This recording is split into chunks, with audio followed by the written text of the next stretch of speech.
আমরা তো এটা ভাবতে পারি না, আমরা এই সংসার আমার, এই এই বিল্ডিং আমি দিয়েছি, এরা সবটুকু ছাড়বো না। না না না, বন্ধ করো, আগের দিন তুমি আমার খবর খারাপ করে দিচ্ছ। না বেশি কিছু করি নাই তো, ডাইরেক্ট অল্প অল্প করি। হ্যাঁ, এই এটা কৃষ্ণের সংসার। দেখুন এই যে এখন না ছেলেরা আছে না, মা তো দেখতে পাচ্ছি স্বামীকে হারিয়েছে। তা এর আগে যখন ওই মাতাজির প্রভু বেঁচে ছিলেন তখন কি উনি মনে করতেন না আমি এই কর্তা সংসারে, না আমি এই কর্তা, আমি মালিক। দেখেন তিনি চলে গেলেন। এখন ছেলে পেলেরা ইন্দ্রা মনে করতেছে আমি কর্তা, আমি মালিক। বাবা কি করতে পেরেছে? আমি বিল্ডিং জুড়ে দিয়েছি, আমি অনেক অনেক কিছু করতে পেরেছি।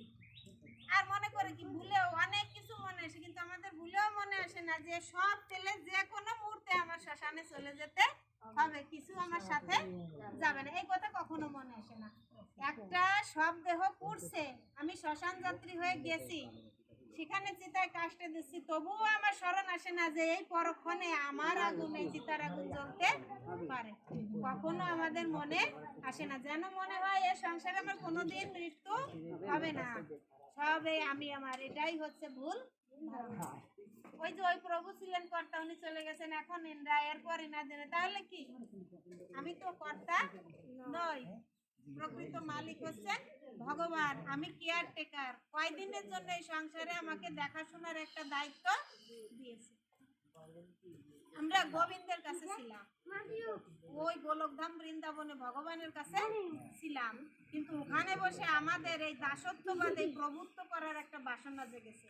গোবিন্দ সব কিছুর মালিক যেমন, সেভাবে মনে হচ্ছে আমি যদি এরকম পারতাম। গোবিন্দ বলছে ও এই স্বাদ তোমার, যাও তাহলে জগতে গিয়ে দেখো মজা। তাই সংসারটা হচ্ছে প্রশিক্ষণ কেন্দ্র। দেখেছেন একজন বিদেশ যাবে জন্য প্রশিক্ষণ দেয়, 4 মাস 6 মাস প্রশিক্ষণ ট্রেনিং দিয়ে তারপরে বিদেশে যায়। তা গোবিন্দ আমাদের এখানে ট্রেনিং এর জন্য পাঠিয়েছে। অনেকে আছে না ভালো কীর্তন করতে পারে, অনেকে ভালো রান্না করতে পারে, অনেকে কি ভালো নৃত্য করতে পারে, অনেকে ভালো ফুলের মালা গাঁথতে পারে, হ্যাঁ, অনেকে সুন্দর আরতি দেখাতে পারে। এরকম প্রত্যেকের কারো না কারো একটা গুণ আছে। কিছু না পারুক সুন্দর করে তিলক করতে পারে, তাও না পারুক সুন্দর করে হাঁটতে পারে, সুন্দর করে কথা বলতে পারে, পারে না? প্রত্যেকের গুণ আছে, কিন্তু কোনো না কোনো গুণ আছে।